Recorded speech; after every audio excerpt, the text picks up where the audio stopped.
স্ত্রীর অনুমতি ছাড়া কোনো ব্যক্তি দ্বিতীয় বিয়ে করতে পারবে না।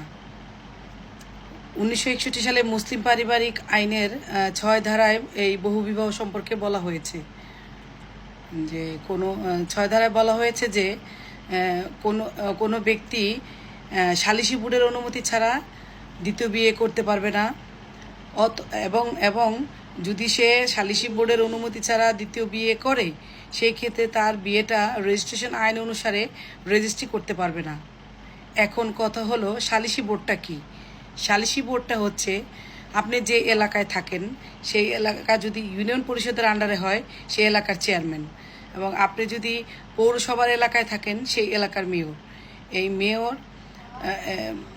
মেয়র এবং স্ত্রী পক্ষের একজন লোক আর পুরুষ পক্ষের একজন লোক নিয়ে এই সালিসি পরিষদটা গঠিত হয়।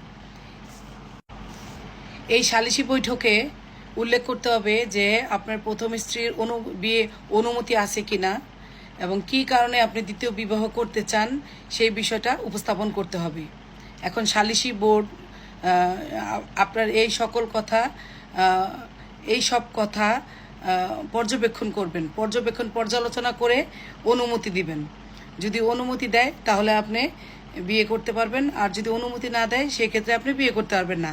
এখন আপনি যদি ব্যক্তিগতভাবে মনে করেন যে না, সালিসি পরিষদ আমাকে অনুমতি দিল না, আমার তো বিয়ে করতে হবে, এখন আপনি যদি মনে করেন যে না আপনি বিয়ে করবেন, সেক্ষেত্রে আপনি এই সালিসি পরিষদের আদেশের বিরুদ্ধে আপনি সহকারী আদালতে যেয়ে মামলা করতে পারবেন। সহকারী আদালতে যে মামলা করবেন, তখন সহকারী আদালত দেখবে যে আপনি যে দ্বিতীয় বিয়ে করতে চাচ্ছেন সে দ্বিতীয় বিয়ে করার জন্য উপযুক্ত কারণ আছে কিনা। উপযুক্ত কারণগুলোর মধ্যে প্রথম হচ্ছে যে অক্ষমতা, আপনার স্ত্রী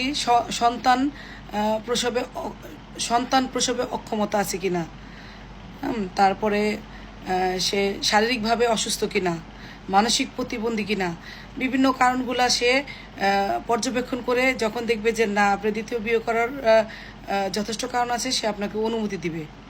এবং আর যদি অনুমতি না দেয়, এই অনুমতির বাইরে আপনি আর কোথাও যেতে পারবেন না, এটাই আপনাকে মেনে নিতে হবে। আর যদি অনুমতি দেয় সেক্ষেত্রে আপনি দ্বিতীয় বিয়ে করতে পারবেন।